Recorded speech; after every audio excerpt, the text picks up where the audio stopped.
Here with Coach Micheal Burt. Micheal Burt or Coach Burt? Yeah, Coach Burt's good. Coach Burt, Yeah. CEO of Monster Producer. Monster Producer. Yeah. So is it Monster Producer because you coach people to become monsters, or what's the thing behind the Monster Producer? If you look at the definition of Monster Producer, there's a definition that says a legendary creature that combines multiple skills to dominate a market. So we started that program about 7 years ago. We routinely have between 400 and 700 people in that program, and they're from every industry, but a lot of real estate, mortgage, insurance, anybody that's in a saturated market looking to separate themselves. Now, that's really interesting for me because I always had big aspirations, and I struggled like badly in the beginning because I got into the mortgage business. You know mortgages and real estate really well, right? You told me I think 70% of your clients are mortgage and real estate? About 40 to 50%. 40 50%. So when I started in the real estate business, this was 2005, everybody was killing it. Like people that were in, people that used to work for Jack in the Box, people that used to work for, Macy's, they left their jobs and they got into the real estate market and mortgage real estate industry because you just needed a license and then you could do loans. And they had stated income loans. They had option arm loans. So it was really easy to qualify anybody. Yeah. Like I could say like, hey, Katie, you're a landscaper and you don't even have to show me any docs. You make 20,000 stated income. And she qualifies for $1 million home. And then her payment, instead of being 6,000, was only $2,500 a month. Right. Because the difference was added to the mortgage principal. Yeah. So everybody was doing mortgages, everybody. Right. And you didn't even need any intelligence or nothing. So everybody was killing it. 2008 comes, the mortgage industry takes a big hit. Yes. And then I'm there like struggling. And then I had to learn how to really be a mortgage person. So I started attending a bunch of seminars and learning from like I went to, I think Mike Ferry was around and Tom Ferry and Todd Duncan.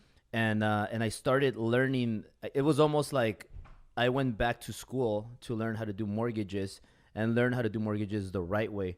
So what's different between like what you do compared to like, let's say Todd Duncan and I think Tom Ferry and Mike Ferry are the other two guys for real estate? Yeah, absolutely. And those would be guys we compete with every day. So I was a women's basketball coach for a decade, and I was building this national powerhouse. And so many people were asking me what I was doing. What I was doing was using a theory called the whole person theory. How do you tap into the body, the mind, the heart, and the spirit of a person, right? Because I was scripted. You know how the people that you studied, I was deeply scripted by Covey. Stephen Covey wrote the 7 Habits of Highly Effective People. So I was using the whole person theory to coach these kids. Because I was coaching these kids, we built what I called a competitive intelligence. My players are smarter than other people's players, more connected. They had higher levels of trust, chemistry. So people were constantly asking me, what are you doing with these kids? I said, I don't have time to explain it. So I started writing books. And when I wrote the books, companies began to hire me to come in to coach their people. So this became more and more prevalent. More and more people were asking me. So in 2008, during the recession, after I won a championship, I retired from athletic coaching and started my coaching business. Well, the people who hired me were big home builders because they said, look, we were used to selling 1,000 homes a year, building 1,000 homes. We were selling 40 homes a week. Now we're selling 4 a week. Will you come in and coach our people? So I didn't know anything about the home building business. I just knew how to coach people to a higher level of performance. So I went in and started coaching the biggest home builders in the country. And you said you had 3 principles, right? Yeah. Yeah, so when you're thinking about this, so I'm working on how they recruit and attract big-time people, how they coach and develop those people, how do they retain and insulate. But I was coaching them through selling systems. How do they generate more leads? How do they follow up 7 to 15 touches? How do they extract 5.7 referrals out of every deal they did? They didn't have any of these things. So we had success with those home builders. We made them profitable during the recession. What naturally followed were real estate people, mortgage people. And at any given time, I'm the personal coach of 5 of the top 10 mortgage originators in the state of Tennessee where I live. So my biggest originator does about $147 million per year. And she's a machine, right? But I have a lot of $100 million people, $85 million people, $50 million people. And then I got what I call baby stars that are going to be big stars.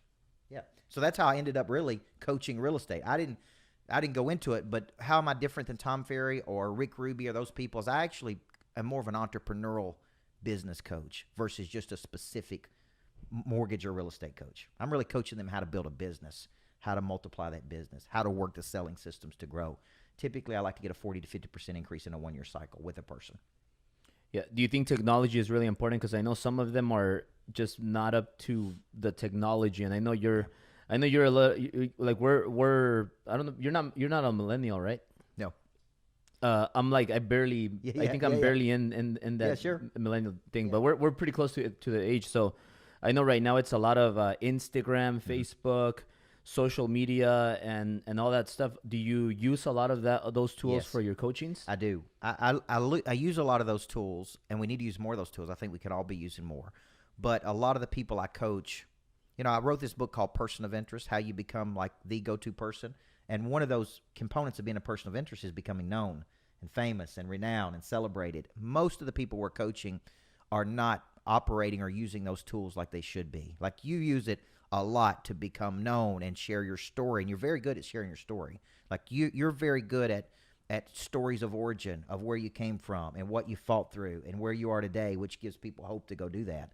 And that attracts people to you because they can identify with that, right? Most of the mortgage people I'm coaching are not using it like they should be, or real estate people. And then they say, well, I don't understand it, or I don't know how to use it, or you use it too much, or whatever the case may be. They don't understand that all we're trying to do is build affinity with people. Like if people believe the same things I do, they're going to like me. If they like me, they're one step closer to doing business with me or connecting me to someone who can. And that's really what I think the purpose of social media is. Sharing what you believe and why you believe it and what you do as a result of that belief. Now, one thing I noticed about you, a little different from the other coaches, is you have a nice lifestyle. Like I see you flying, you have your private jet, Mhm. so you're flying all over town. And is that your private jet? Yes, me and one other person own that jet. Now, unlike Grant, all right, I do rent my jet out when I'm not using it because I have a theory of taking liabilities and turning them into assets. So I have a nice Mercedes Sprinter, private Mercedes Sprinter that I travel on, typically within 1 to 3 hours. Then I have a beach jet, 400 beach jet, 7-passenger that I fly on.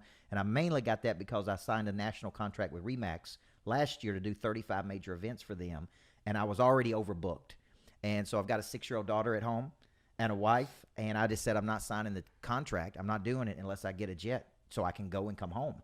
And that's been one of the best investments. So me and one other person own that jet. So when you hear people say, well, are you chartering a jet? No, I own it's my asset. I own it. We do rent it, and it covers the maintenance fees and the hangar fees and all of those type things. But it is an asset. Produces time. Here's the best thing, Albert, that I didn't think about when I bought the jet is I take people with me. Sometimes people pay as much as $10,000 a person to go with me on a trip, and it gives us this intimate coaching. Like I can coach them while they're with me. They can go watch me speak, and in the interim, I'm coaching them like through 6 sessions. So we charge for people to go with me from time to time to pay for These that. are the masterminds, right? Masterminds, yeah. And then we also take our customers. We reward our best customers by saying, "Fly with me, private somewhere." And I don't mind that. Sometimes I want to be to myself, but most of the time people are with me, and I actually enjoy that. It's kind of like the Ferrari thing that I did. Like I got the Ferrari for attention, Mhm. and I just use the car. Like I just leave it in the front all the time. Yes, And I have my plates. It says the Yes. company name. yes. The Ferrari has paid itself and like by 10 times at least. Yeah. Is the jet the same thing? Like is it like an asset instead of a liability? Oh, it's for a you? total asset. And where I live in Tennessee, it's a big deal for a person to have a private jet. Do you have know? like Coach Burt on your No, jet? no, I don't have Coach Burt. I want to put Monster Producer on there. I don't think you show it off that much because I see it. I have to like dig deep to Yeah. find the jet pictures and Yeah. videos because I think if you would like do the same thing as Grant, like Yeah. stand on top of it Yeah, and yeah, take yeah, all yeah, those yeah, pictures yeah. and just do those kind of posts, I think Right. it'll be Yeah, be absolutely. really good Well, for I you. get a lot of pushback in Tennessee for having a jet because people in Tennessee they respond differently to that, than they may in L.A. or other places. Now, the Sprinter has a big picture of me on the back that says everybody needs a coach in life. I think you can turn any liability you have into an asset if you use it correctly. Whether it be your personal house, if you're going to have a nice personal house, use it for parties, use it for events, use it right. Like I tell my wife, if we're going to live in this big nice house, we're going to host customer appreciation events here. We're going to have dinner with influencers. Like we have this big nice lodge that sits on 23 acres. We're going to use that to make money. We have a house in Florida. We're going to use that house to make money. So I believe in a concept called intentional congruence. And intentional congruence is where everything feeds everything. So the coaching business feeds the retreat business. The plane feeds the retreat business. The bus fuels the coaching business. Like, it's all part of one system, and it's all feeding each other.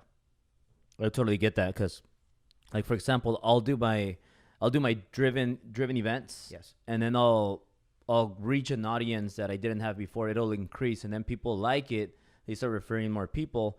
Then people hire me, like maybe for a coaching session, or they'll hire me for a certain service. They come in here, they meet me, and then they realize, you know what? I want to invest in real estate just like you. I want to get a 4-unit property with only 3.5% down. I didn't know you could do that. Right. I thought you needed millions and millions of dollars to invest and become a millionaire investor, like all these big investors. Right. And then I tell people, well, you could get a 4-unit with only 3.5% down. That's how I did it. Why would you give your money to somebody else and be limited with a small percentage that you're going to keep? Right. I'm just speaking from my experience. I bought a property, 3-unit property. I put 3.5% down. Then my wife, who was my girlfriend at the time, bought a 4-unit, 3.5% down. So we only needed like $20,000 combined to get 7 units. Right. Then we just started getting more 4-units, accumulating 4 units, and then we sold them and we made a couple million. Yes. And then we invested that money to get more units and open other businesses.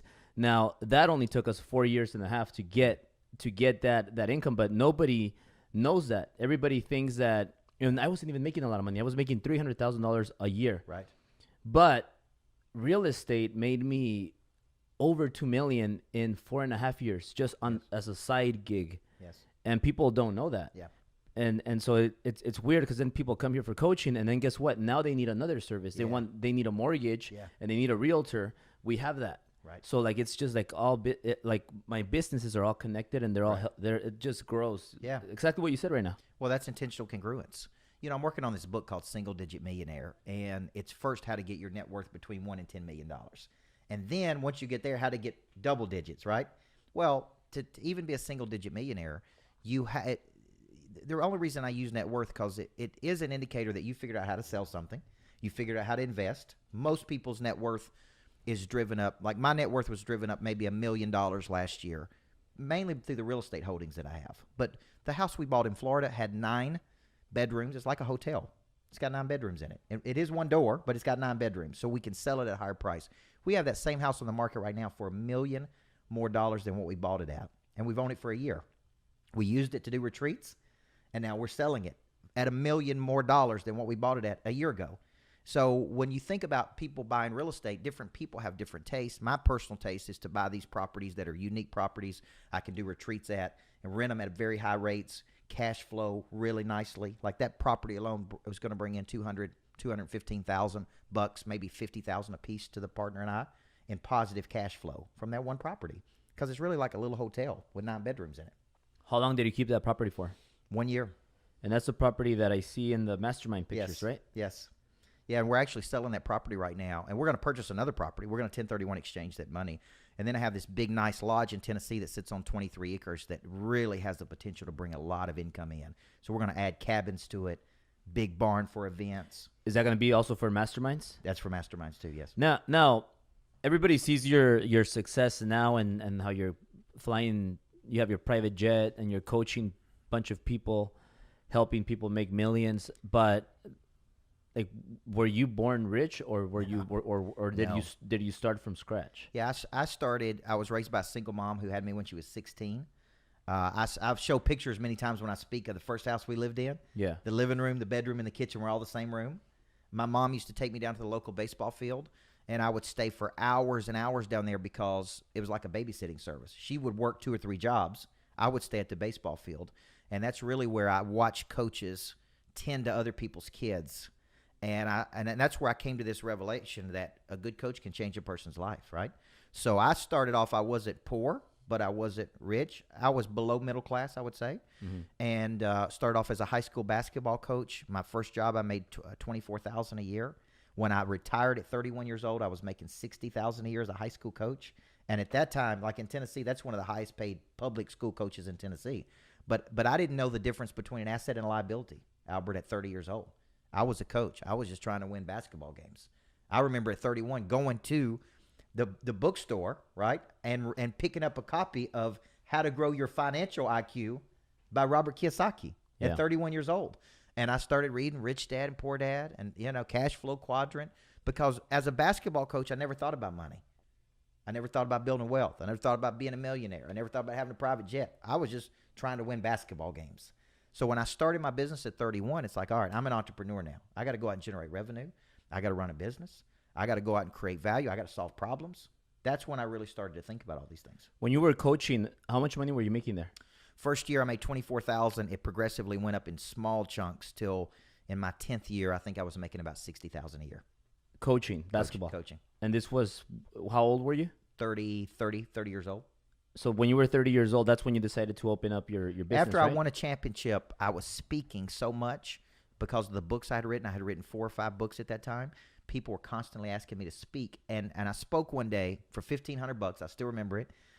And they own 6 nursing homes. And halfway through the day, the owner said, we want to hire you to be our coach. And I'm like, well, what does that look like? Like, what do you mean? She's like, I want you to come 1 week a month, coach all these people. And I said, well, how much are you going to pay me? And she said, we're going to pay you $150,000. And I'm like, $150,000? I'm like, okay, this is good, right? Because I was making $60,000. Yeah. So I won a championship. Then I retired. Then I started my coaching business. Now, the funny story about that is I signed this contract to make $150,000 coaching these folks. And within 3 months, they voided the contract. Company had financial problems. One of the coaches I was using was doing a poor job. I had no quality control mechanisms in place.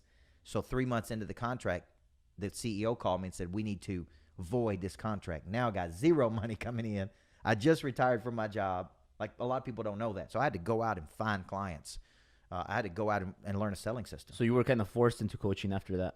After that, I was like, I got to go get some clients. Did you clear those 150 or was that like a 150,000 year contract? Or? That was a monthly payment. They were paying a little more than $12,000 a month, but that just stopped. Okay, when they voided the contract, it just stopped. I had no money coming in. When you decided to go full on coaching, did you have a lot of money in the bank? No, maybe $7,500. $7,500? Yeah. Did you ever get down to like the last penny? Oh yeah, I got down to.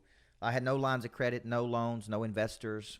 I literally was just going out into the market trying to figure out how to become so valuable people would pay me. And thank goodness a bank came in after that and said, we want you to coach all of our people.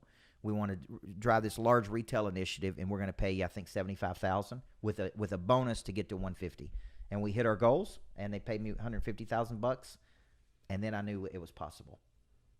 When was the first time? Like, how long did it take you to make some good money that you would consider good money? I would say by my 3rd or 4th year, we were jumping in revenue from 100. I think by my 3rd year, we were generating about $300,000 a year. I was personally making about $100,000 because I was in a coaching program that year, and you had to show your tax returns that you earned $100,000. So I think I had a high margin business because it was just me. There wasn't a lot of people. There wasn't offices. There wasn't a team. There wasn't a greatness factory. Like, it was literally just me coaching. So I kept a lot of the money I made. So off every $300,000 I kept 150 of it or more. Yeah. But I think it was probably my 5th or 6th year when we broke $1 million of revenue, and I woke up and had almost $1 million of personal cash in the bank. That's when I knew I started to make some money. Is when I started generating. I had large amounts of cash for me. Right? Yeah. I remember when I had 100,000 of cash, then I had 200, then I had 300, then I'm like, man, I got 500,000 of cash. And I didn't even know what to do with it, right? Yeah. And then I woke up and had almost $1 million of cash in the bank. And I'm like, man, we're making some money now. Like, this is working.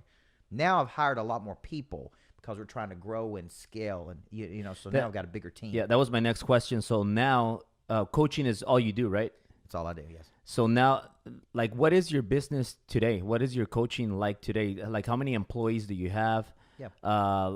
Have you ever, once you started making the million plus, did you ever have problems paying your employees? Did you ever have some struggles? Because a lot of the times you grow. Yeah. Like, for example, for me, I made my first million, and then I said, you know what? Now I have to kind of start my own business. Right. I have to run a real business. Right. So then I started getting offices, hiring people, and I kind of didn't think it through well.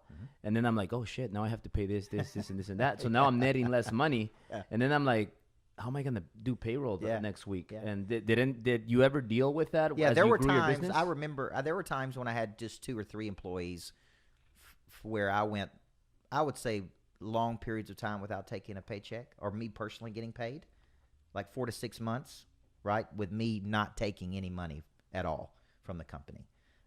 So I think that's a problem for a lot of business owners, because when you start earning a significant income, whatever that income is, $500,000, $1 million a year, you can live a pretty good life with that, right? Then you got to make a decision. Do you want to build an enterprise and something big, or do you just want to make $1 million a year, right? And keep, because I don't need, I tell Katie from time to time, like, I don't need all these people to make $1 million a year, but that's not what I want to do. Like, I want to build something bigger, right?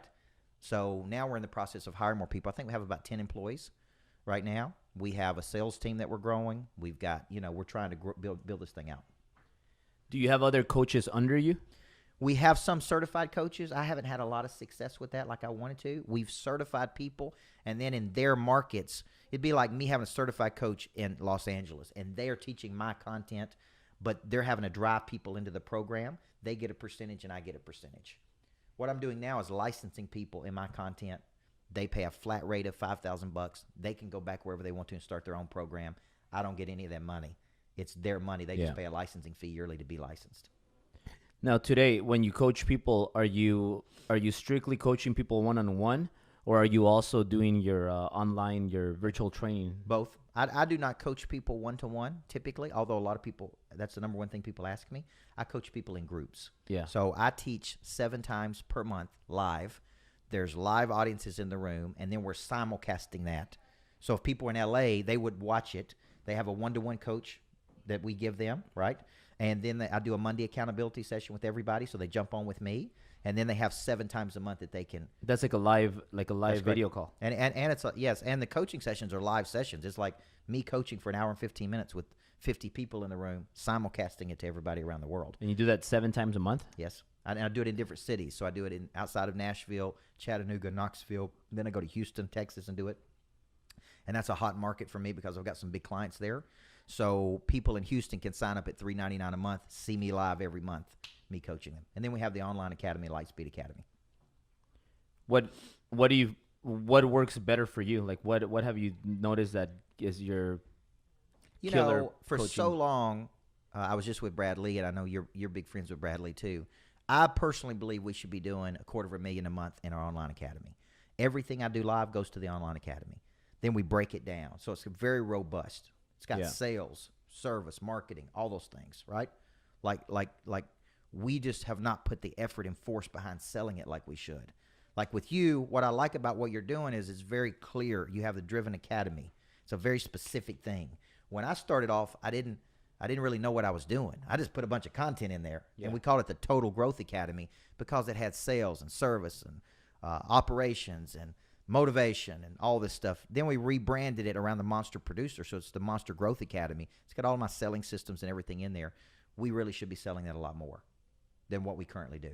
Yeah. So that's a big focus for me, a big push for me to sell that. We're selling it more now than we ever have. Now we have companies that all 400 of their employees are watching me every day, every morning. And I'm going there live. So there's a live component, right? Yeah. And they're watching it every month. And that's actually a good model for me. I enjoy the live presentations. So now that you're now where you are, since real estate and mortgage are about 50% of your clients, is that something that you're gonna focus more on, or do you coach any industry that comes any in? industry? We have Napa Auto Parts owners, daycare centers, sales professionals, small business, donut shop founders. Like to me, I like coaching entrepreneurs. And I don't like being specific to one industry. People have tried to get me to just stay in real estate or just stay in mortgage. And for me, I like the variety of coaching different people. Keeps me fresh, keeps me studying. So I don't have any plans to just pick one industry. So what's coming next for Coach Burt? Like what do you think? What are your goals, your plans for the next for the rest of this year and for the next 5 years? Are you going to be a coach forever, or do you plan on doing something different? Like what's next for Coach Well, Burt? I think I'll always be a coach. I think the way we coach people may change. Like we're going through our 2020 calendar right now and kind of designing what I love doing. I love doing the retreats. Like I've done the retreats with me and Tim Story and me and Tim Grover and me and Brad Lee and pretty soon me and Albert, right? And That's right. we're I love that because you coach some, I coach some. We're at a cool environment. There's an edutainment element. There's a little bit of education. There's entertainment, and we're bonding. So I love the retreats. So we're going to do those around the country next year. I intend to continue to grow the Monster Nation, the Monster Producer, which is a big brand for me. One thing I did mention is I have higher levels. So I have a basic level, about 5,000 per year. Then it goes up to 25,000, 40, 60, and 100. Okay, and basically with that, you get to pick and choose how you want to be coached by me. You can fly on the plane with me. You can go on the bus with me. I can coach your team. So we let you select when you get to the 25,000 level, how would you like to be coached? Because different people learn in different ways. Some people want to be in it, fly with me for 2 days and just spend time working on their business. And I say, if that's what you want to do, you can do that.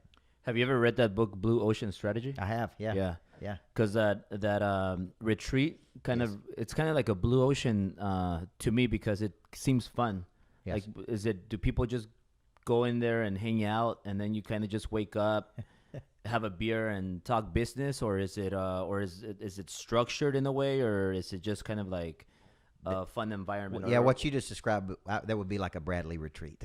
A lot of drinking, and a little bit of coaching. No, what basically different people prefer to do different retreats in different ways. For example, Tim Story and I, we coached from 9. We did in Vero Beach, Florida, which is a high-end part of Florida. We coached from 9 to 12 each day. He went about an hour and 15 minutes. I went about an hour and 15 minutes back to back. Then at noon, we might go out on a private yacht and stay out there for 4 hours and just let people have fun and have drinks. But we're still coaching. Like, there's still conversations happening, right? And we may repeat that cycle the next day. So there's nice dinners that we have with each other. There's a lot of exchange. There's millions of dollars of business exchange between each other because these two people link up with these two people. And it's just been a very popular thing that I've done. And they're typically high-end retreats, so people are paying between $4,500 and $5,000. Do you net good money on these retreats? Some retreats. Or is it because sometimes like events, most of the people that I talk to about their events, they tell me that, and I know from personal experience that you don't net a lot of money. You break even, maybe you make a little bit, and a lot of people lose money, but then the money comes afterwards because you're doing it for other purposes. Yeah, I think I'm a big believer in creating structures of exchange. A structure is just a place for us to exchange ideas, energy, money. I'm a big believer that once we get a person to one of these retreats, we're going to make a lot more money if I own the property. So we do them a lot at personal properties that I own, so that I don't have these high expensive hotel rooms. So we make more money at the properties I own. Some retreats, we don't make a lot of money on the front end, but they could generate hundreds of thousands of dollars of business. When people get there, they get excited. They upgrade their coaching packages. They buy more retreats.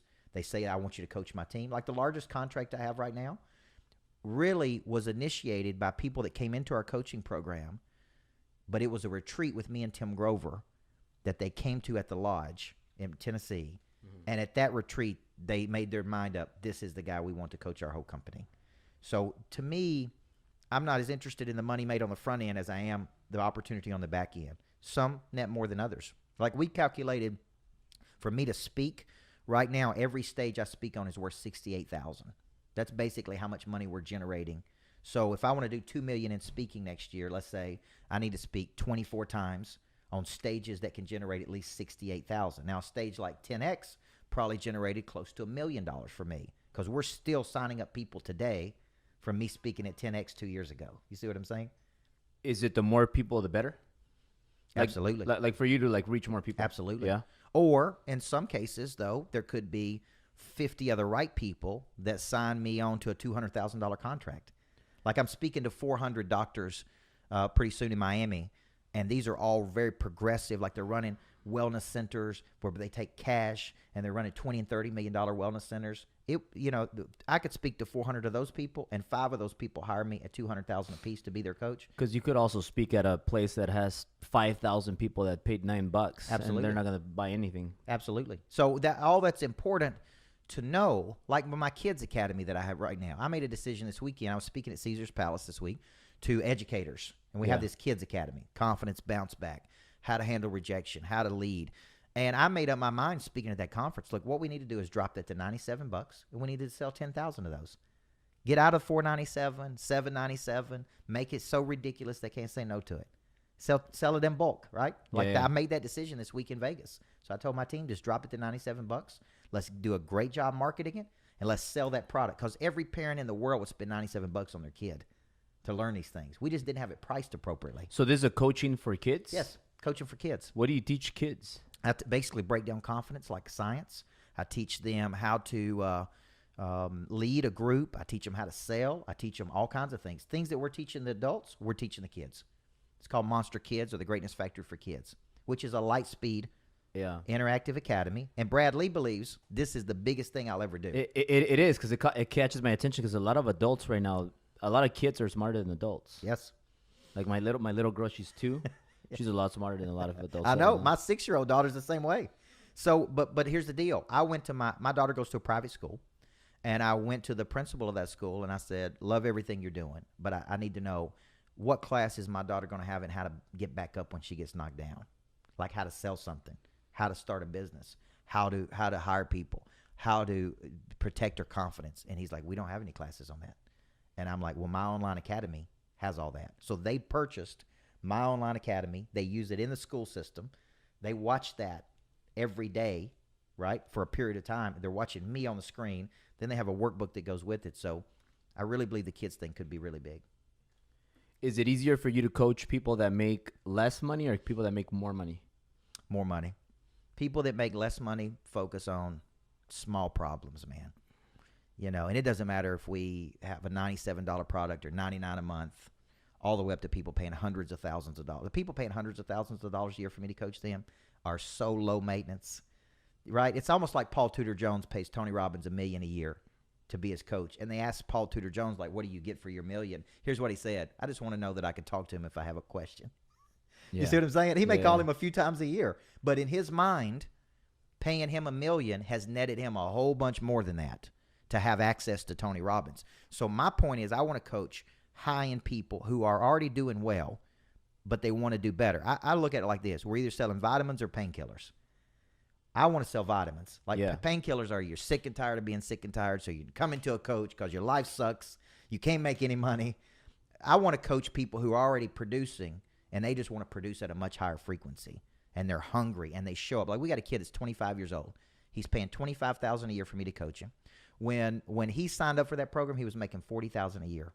But here's what he said. I'm paying you $2,000 a month. I'm going to get all my money back and more. He's doubled or tripled his production. He shows up at everything I do. He doesn't whine. He don't complain. He don't make excuses. He's like, this is the best investment I've ever made. He went back to his buddies at Northwestern Mutual, told him he was paying me $25,000, and they was like, what? I mean, how could you do that? How could you pay $25,000 for coaching? He's like, I'm doubling and tripling my money by what he's teaching me, right? And I have a real simple philosophy for all the people out there listening.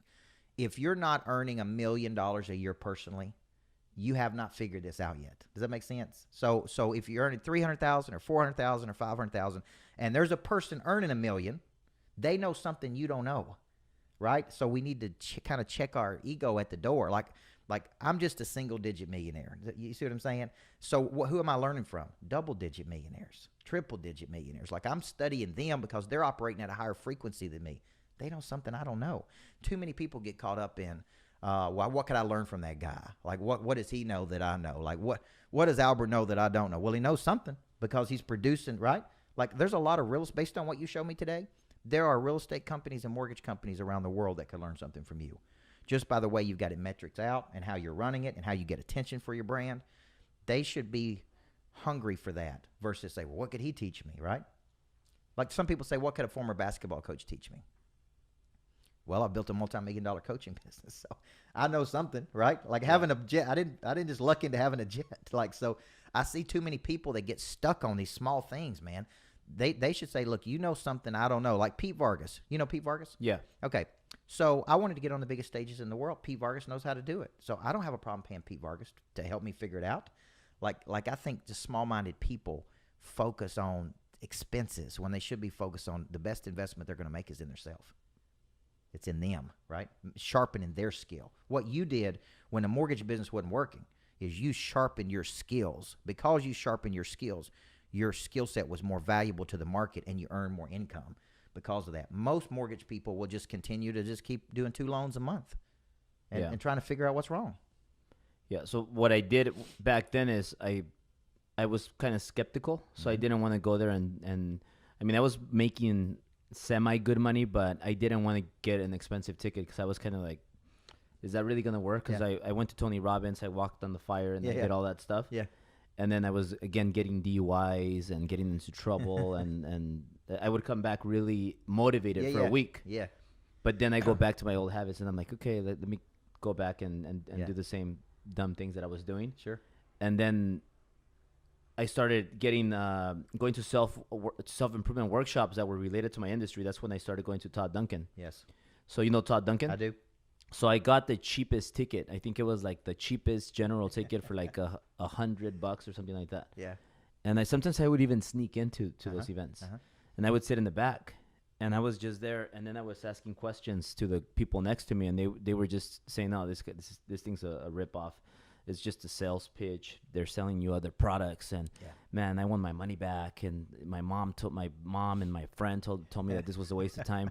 And then I would see the guys that were $1 million earners were in the front. Yes. And they were like going up on stage.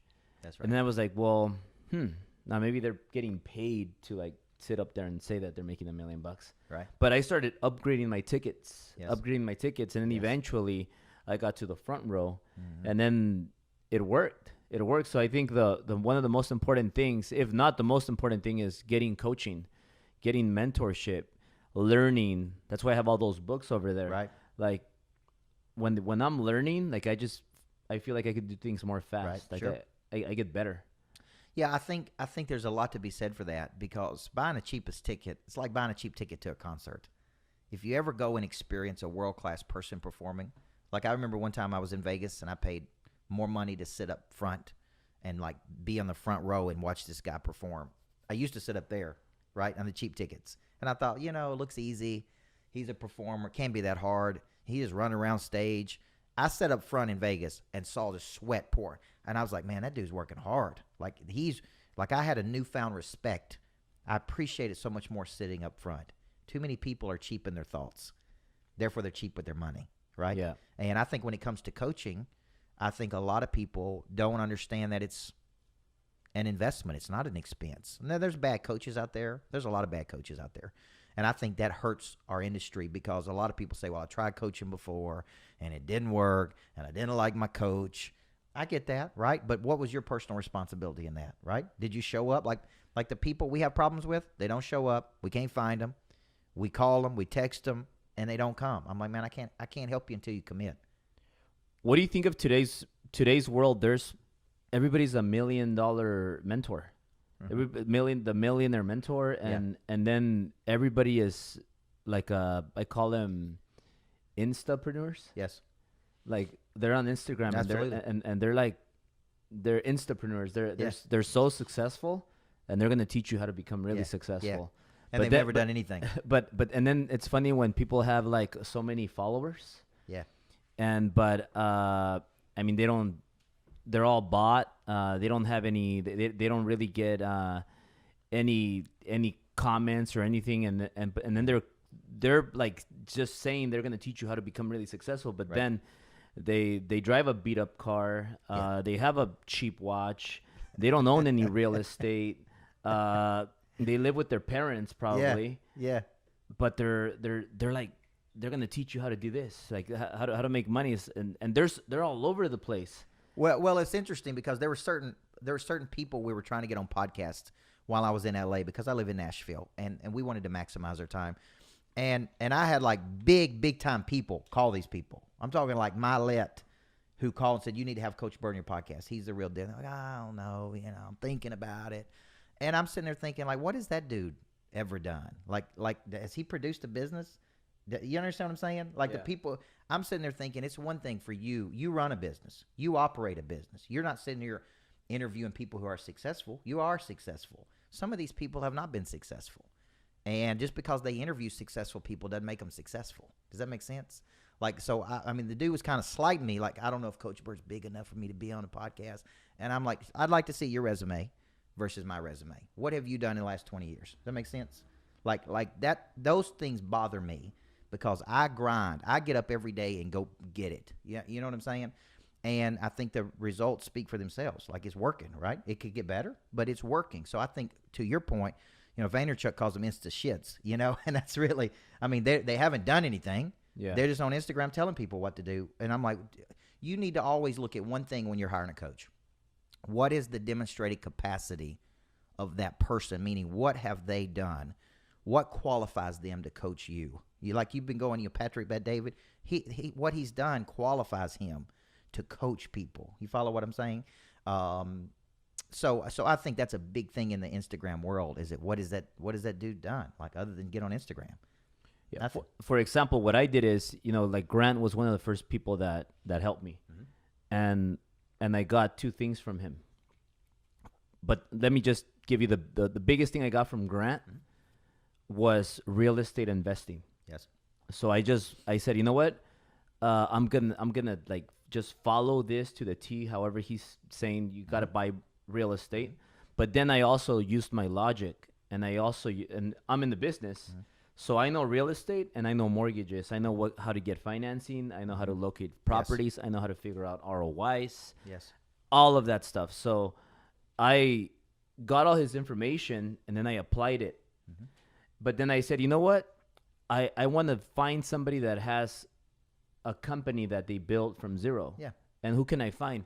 I don't want to find somebody that's twice my age. I want to find somebody that's close to my age. And somebody that kind of had the same struggles. So I looked at Patrick and I said, you know what? Patrick is Middle Eastern. He's a minority. English wasn't his first language. He came in here. He opened a business from nothing. Yes. He almost went out of business. He ended up in the hospital. He knows what it is to battle heart attacks. He was getting bombed when he was growing up in his country. Right. And now he has this company that's growing, and you could see it. Like, they have 10,000 agents all over the place. So I said, I'm gonna learn from this guy how to open a business. It's at least he's gonna be my advisor, and he's gonna see my blind spots, because I have the mortgage guys, I have Ambiance Realty, the real estate company, and we have now Driven Enterprises. So I want to get more. I want to just make better decisions. So he started mentoring me for business, Grant for real estate. Right. And then I said, well, how do I market better? Ty Lopez lives down the street. Right. Let me go get Ty Lopez. Right. Obviously, Ty Lopez wasn't like, hey, Albert, yeah, sure, come to my house, let's hang out. Right. I had to pay him. Yes. How much do I have to pay or what? I had my assistant call his assistant. Right. Oh, well, it's going to be 50 grand for this. And I'm like, okay, cool. 50 grand. Yeah. And most people are like, 50 grand? Like, what are you doing? You should have negotiated with him. You should have done this or that or this. And I'm like, hey, you know what? I got to pay the price. I'm not even known. Right. I'm Albert. I got to pay the price. So I spend money. Right. And people were just thinking that I was stupid. And we got Ty Lopez. We got Patrick Bet-David last year for Driven. We got Grant Cardone. Right. We had Brad Lee. And then we had Elena Cardone. And I'm like, Tim Story. And then I'm like, you know what? Let's just add Tim Grover for fun, because I liked the guy, right? And he was cool, and I ran into him at the summit, Brad Lee Summit, yes, and he was really cool. So he was like, yeah, Driven looks good, and I should be part of Driven, right? And I said, you should. And then I said, well, what the heck? Let's just add him. We added him like the last week before Driven. Yeah. And all of a sudden, here's another speaker. By the way, they had to print out the whole boards and everything, the posters. We added him to Driven, and then I told Sil, my wife, I said, you know what? I have to pay the price. Yeah, do we have to pay this speaker? This? Let's do it. Mm-hmm. What's going to happen? They're going to bring their audience, and then I'm going to convert their audience to like me. Right. I'm not going to take them away from them. I'm not going to steal them. They're going to make their decision. Right. So then it just brought all this audience, and I said, it's going to pay me back later. So the first Driven, I couldn't sell a ticket. It took me 2 full days, no ticket sales. Right. And then finally, after 2 days, I landed a ticket sale. Mm-hmm. Second Driven, I brought all these people, and they helped me get a bigger audience. So we doubled the people, the guests that came to Driven 2. Now, Driven 3, we didn't even have a speaker or a date, and we got to 1,000 tickets sales, like, and like way before the event, like the first couple of months. Nice, yeah. And it was only me. We didn't even have anybody else. And then we announced Patrick, but that just tells you the power of you put your money, you use it, and then it it pays back later. Sure. So now a lot of people from like Grant and from Patrick and from Ty, they're like, you know what? We follow Grant, but we relate more to you because you're Mexican, Right. because you're an Hispanic that started a business from nothing and you're driving Yes. a Ferrari. Yes. And but Grant, Grant's from here and he's a little older. We relate more to you because you're more younger and you're more like you're an Hispanic and minority just like us. And it's just weird. So Blue Ocean strategy, Yes. it just teaches you like create a blue ocean. So I'm just Absolutely. creating a blue ocean. That's why. So I paid Ty Lopez that because I wanted to learn how to do his whole Lamborghini selfie videos, Right. but do it for my industry to get more business. Right. And it worked. Right. Well, I think that your thought process is right there. I was thinking about when I put my Monster Producer Academy in Cardone University, okay? And you could get Coach Burt, like my 1.0 version, in there. And I didn't want any money from that. I said, I don't need any money from that. I just want exposure from that. So people would get into Cardone University, they would see Coach Burt, and they go, man, I like Coach Burt. So we convert some of those people to $40,000 coaching packages. You see what I'm saying? Just by the exposure of being in there, just by being exposed to more people. So when you're collaborating with these people, it raises your status. When I'm doing events with these people, let me tell you the biggest thing it takes away is when I've done events with Tim Grover and Story and Elko, some of these big time people, it gives you the chance to win them over too, right? And they get to see that you're a legit dude. Like you may not be a big star yet. There's a lot of people that are not known, but are real good. There's a lot of up and coming guys, you, me, that we may not have the status of those people yet, but we're like little baby stars on the way up. And they were once baby stars. Like Cardone has told me multiple times, where you are at 42 is light years ahead of where I was at 42. At 42, I had 3 employees, and we were doing, $4 or $5 million a year, or whatever the case may be, right? And like you're more advanced. That's what he's told me. At 42, you're more advanced in your thinking and your enterprise than I was at that point. That's a compliment, right? Because we look at people like, where am I today versus where Cardone is today? Well, he's 61, 62 years old. That's 20 years older than me. Where is me versus Tony Robbins? Where is me versus Tom Ferry? Where is me versus them? That's really not a good way to look at it because they have such longer life cycles in the business, right? It's more accurate to say where were they at 40 years old versus where you're at 40, or where were they at 36 versus where they were at 36. That's a better way to look at it versus the way we look at it. Like that dude's not as big as that dude. Well, of course not. I'm not as big as Ed Milet because Milet's been doing it. But, he started when he was 20-something years old in that business, and he's been that successful. The guy I was with this morning, Daniel Alonso, started in Primerica at 22. He's 44. He's been in that business for 22 years. So now he's got 1,500 people working with him, right? So I think we look at people and take snapshots when we don't really understand where they are in the life cycle of their business. There's a lot of baby stars that are real good, but they're not real known yet. But they're going to become known. Do you enjoy coaching? Like, because like the traveling, the energy, putting out events, speaking on stages, getting very little sleep. I don't know how much you sleep, Yeah. but I sleep for 6 hours average. Do you sleep more than that? I sleep probably 7 to 8. Yeah. I do sleep, but it is very sporadic with the travel and time zones. And I have big coaching clients that I go to, like in St. Louis and in Houston, where I go every month. And it's very heavy.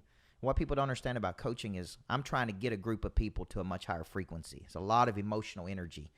So that's my corporate division where I'm coaching companies, right? And I'm the coach of the company. And it's very heavy because they're doing this and they want to do this. Then I've got this other 400 people over here that I'm their coach through my Monster Producer program, and that's very heavy too because we're trying to keep them engaged, keep them coming back every month. So it's a tough business model. Coaching is a tough business model. It's a whole lot harder. It's tiring, right? It's very it tiring. It takes energy. Now, Cardone told me this once, and I've never thought about it this way. I was in Miami, and he said, "You're going to figure this out at some point." And I'm like, "What do you mean?" He's like, "Man, the coaching business is a terrible business to be in. Less than 5% of people that you tell to go do something are actually going to go do it. It's going to drive you crazy." See, he went to selling a product, Cardone University, and everything was pushed toward that product.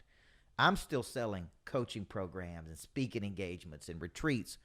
Right now, all of those are dependent on me showing up and being there, right? So it's a very heavy business model on me. So we're trying to redesign that business. I think every business typically is poorly designed. You talked about what you learned, that you didn't think through things. Well, I didn't think through things in the beginning. I just went out and spoke for money, right? And then people say, well, you coach me. Then I'm like, well, what does that look like? Well, come back every month and coach me. And then 10 years later, now you got this enterprise that's this multi-million-dollar coaching business. And then you're like, man, but this is heavy. Like, this is a heavy deal. Like, how do I do things I love? How do I create a product that I sell? Like the kids thing is a product.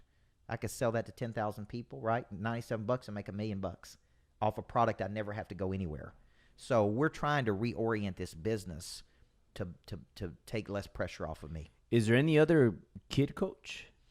There's very few. I mean, here's what I found out about kids. Everybody complains that there's nothing for kids, but nobody does anything about it.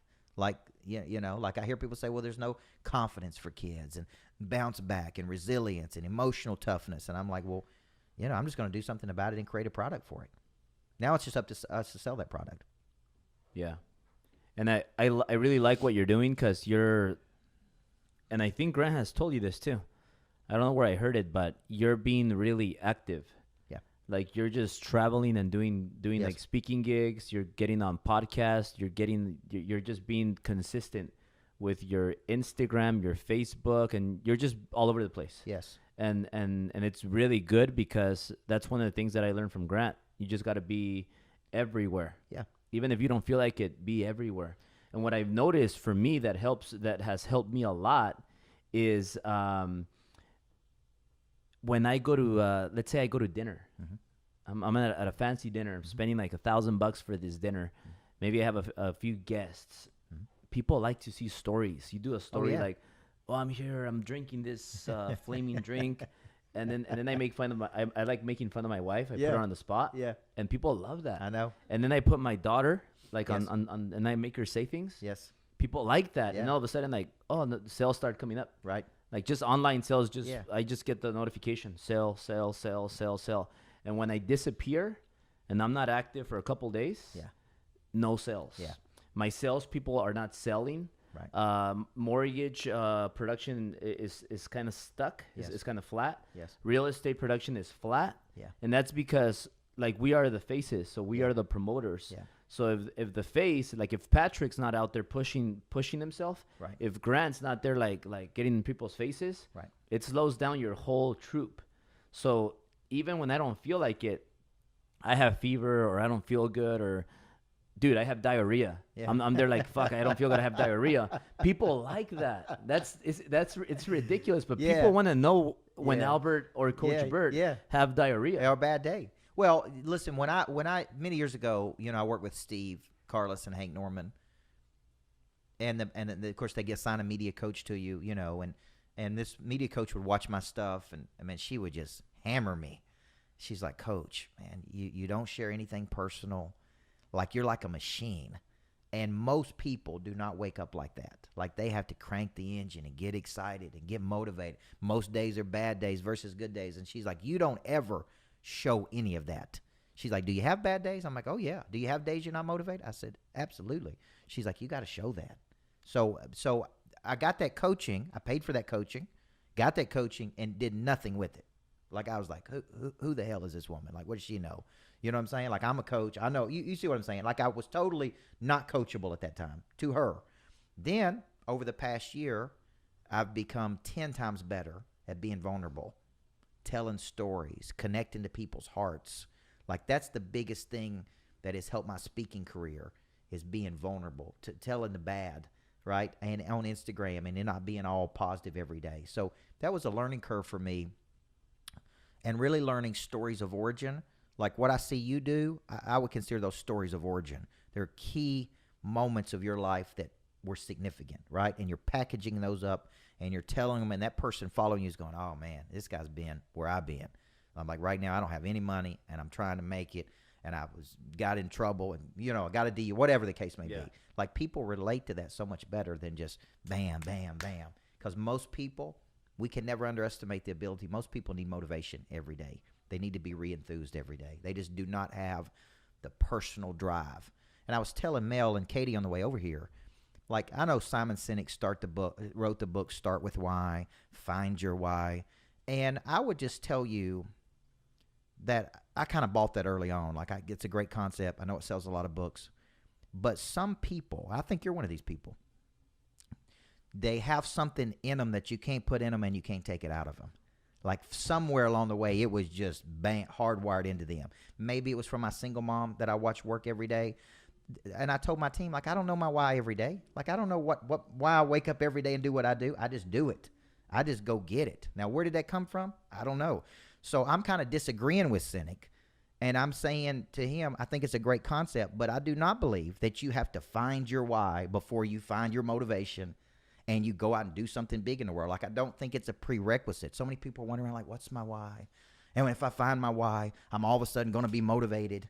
You understand what I'm saying? Like, I would rather just, like, I think my kid, your kids, my daughter's going to have a prey drive in her, man, to go get it because she's watched her dad do it every day.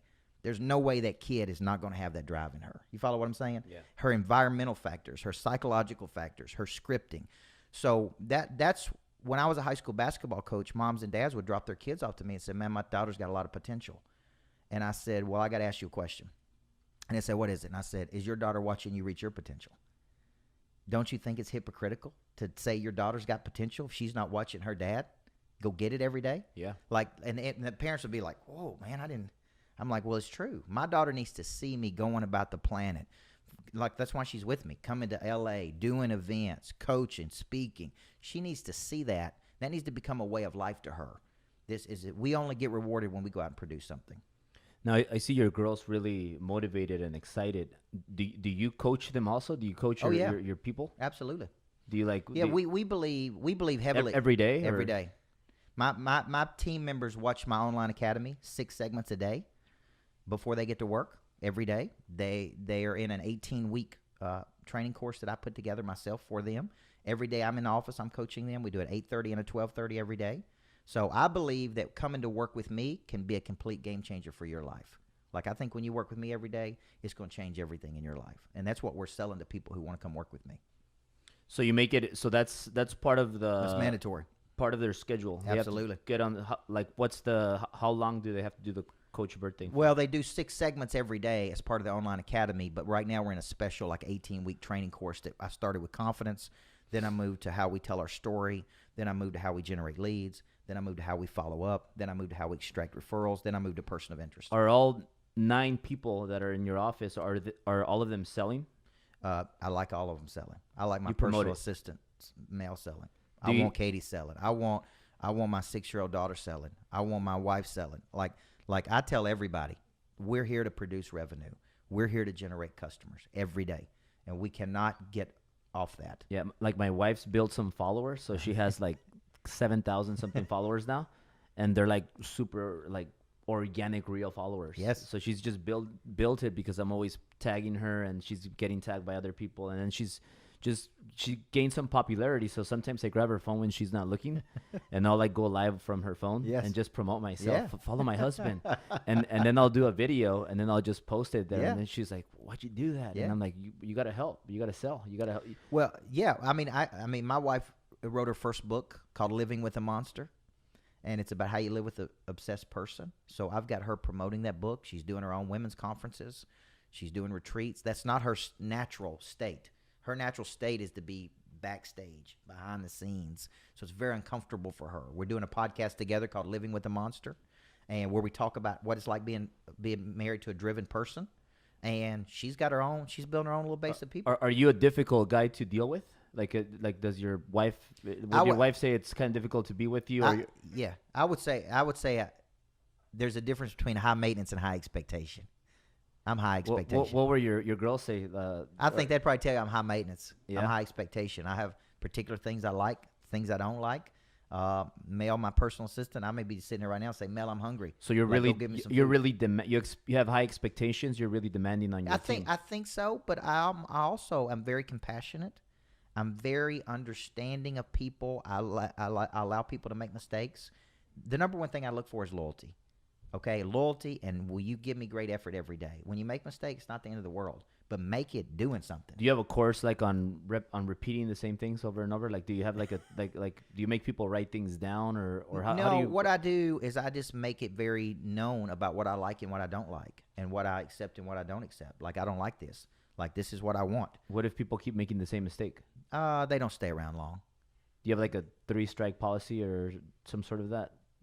No, that's part of me is I will tolerate things for a period of time, and then when I make a decision, I'm like, I'm done with this. Like, I'm not. So you fire fast and hire slow? I would say I fire slow. I could fire faster, but I fire slow. So you're a nice coach. I'm intense, but I'm positive. I'm intense and positive. I think most of the people in the office would say, I got a big personality. I have fun. I don't believe we have to be negative every day. I push people hard, but I do it in a way that I think they appreciate. And they go, I like playing for this dude. I like working with this dude. Got it. But I do have very high expectations. Incredible. So right now you said you have about 9-10 people, right? Yes. How many did you have to go through to get those 8 or 9 people? Like, how many people didn't make it? We have gone through a number of people. I mean, some people work and some people don't work. I am very serious now about, do we believe the same things? Do we see work as a mission versus an occupation? Are you willing to do whatever it takes? Which could mean we leave at 4:30 in the morning, we get home at midnight. Like, it's very common for my team to get on a bus with me at 4:30 in the morning, fly to another place, do an engagement, come back to Tennessee and do another engagement, get home at 9 o'clock, and then turn around the next day and be back at work at 8 a.m. Like, that's the kind of culture I have. So you're pretty spontaneous? I'm a little spontaneous, but a lot of times, most of my day is completely planned out, and most of my weeks and years completely. Are you ever like, we got to fly out tomorrow? No. Very seldom do I do that. I think about doing it. I think it'd be cool to do it. Yeah. But I see me doing that of like on a Friday night, I want to surprise my wife and we're going to get on a plane and fly to a concert in Chicago or do something cool like that. I haven't done it yet, but I plan on doing it at some point. Got it. What about haters? Do you have a lot of haters? I think I probably have my fair share. I think because I'm such a positive person, I think not a lot of people hate on me as much because I don't take such strong stances. I need to disagree with people more. I'm sure there's probably some Simon Sinek people out there that's going to hate on me for knocking Simon Sinek because who would knock on Simon Sinek?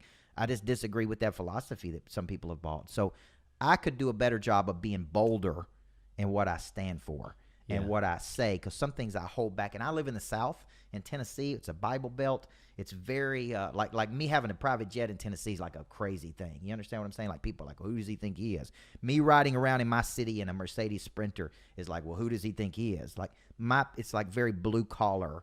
You follow what I'm saying? Average sale price of a house is $279 in my market. It's good, hardworking people that do not have extravagant things. So I'm sure I have more hate in my hometown than I probably do in any city in the world. Like, when I go on the road, people love me. Yeah. But with my home city, they're like, well, who does this do? He was a high school basketball coach. Who does he think he is? Like that's where I get the most resistance.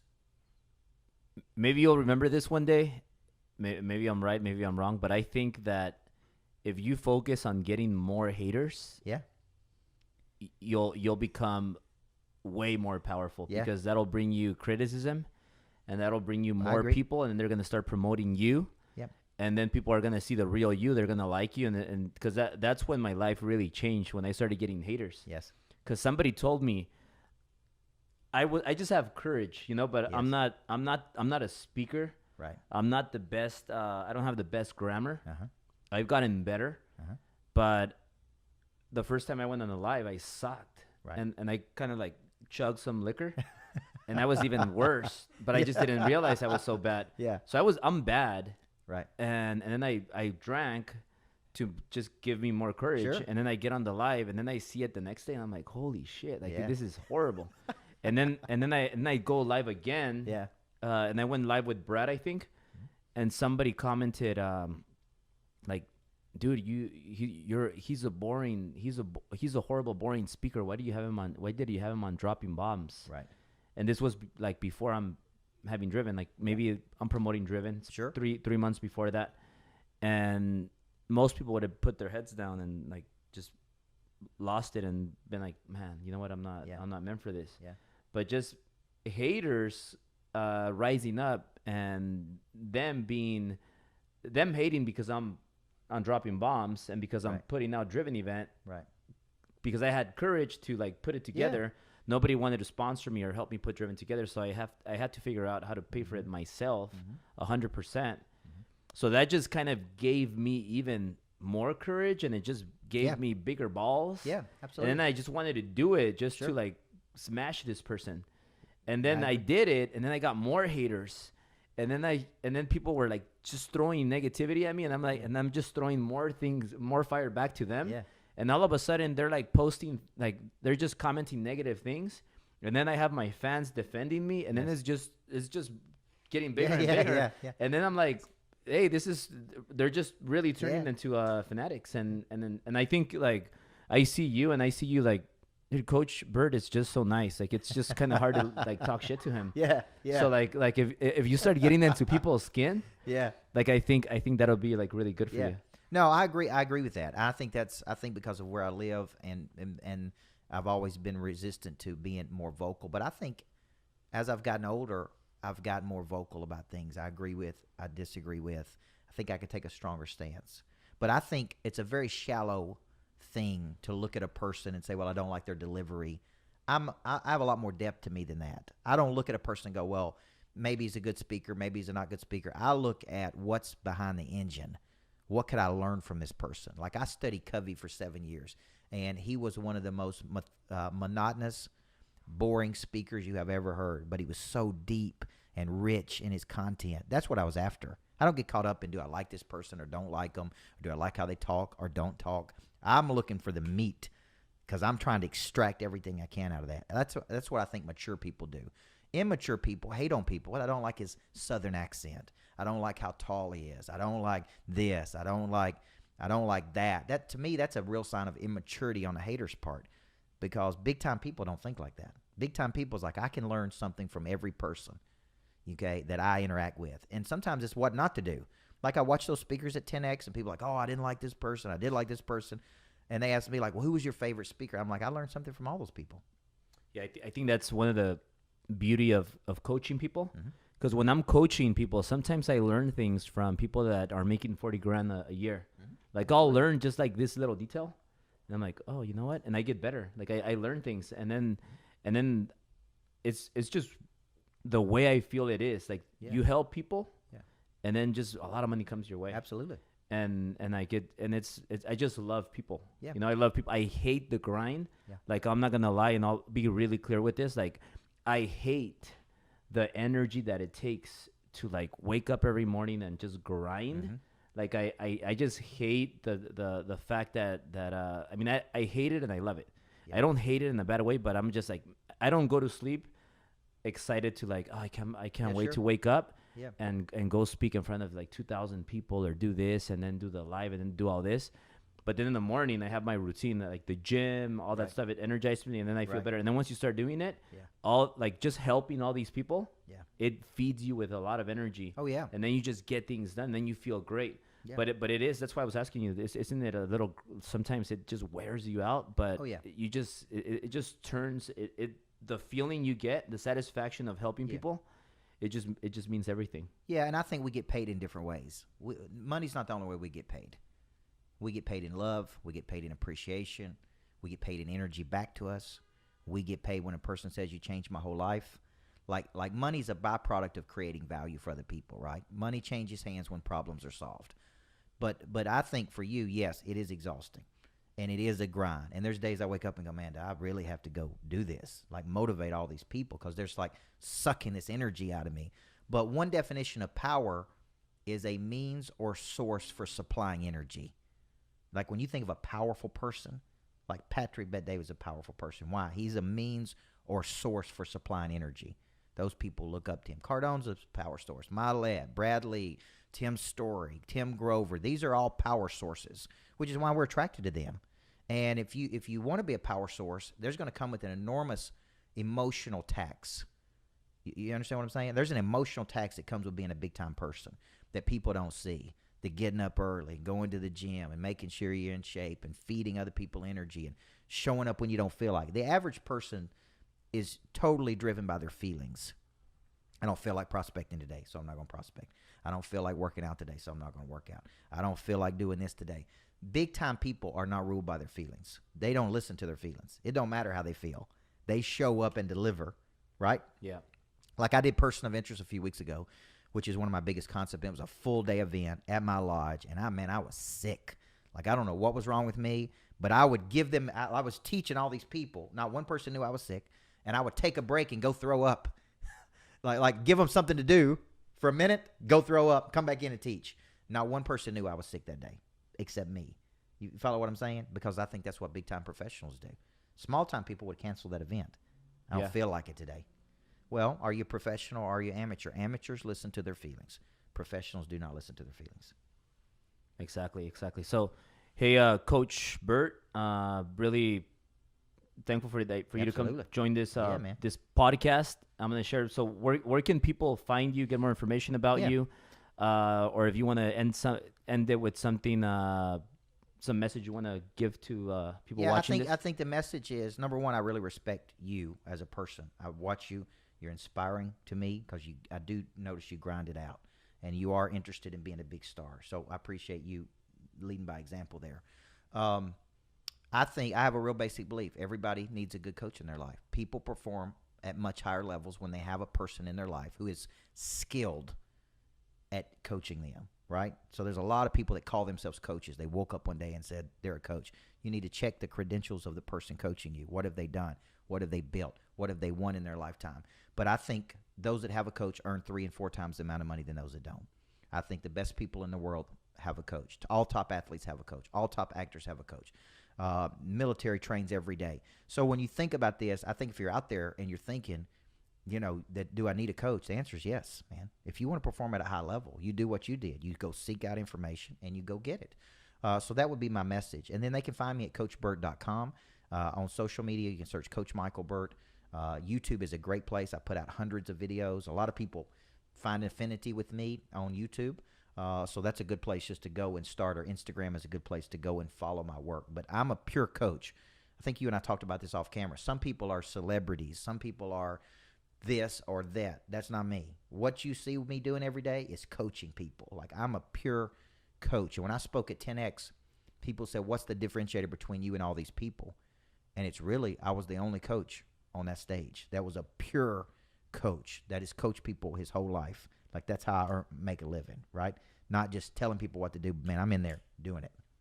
Yeah, plus I could tell I'm pretty good at reading people, and you're really genuine. I could tell you're like you're speaking from your heart, and you're like you really want to help people. Yes. I could I don't know, it's weird, but I could read people, and when I see them, I could just kind of see them when they're looking at you like a dollar sign.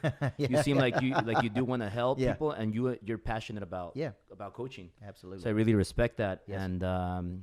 and we have to do that retreat, the driven retreat. I think it's a great concept. We'll let people know about listen, that. I think now that I've been here in senior operation and see how you do it, I think there'd be a lot of mortgage people that'd be interested in that. A lot of real estate. So there's a lot of crossover between what you're doing and the people I'm coaching. So we're definitely going to do that. So we'll keep everybody informed of that. Yes. Thank you.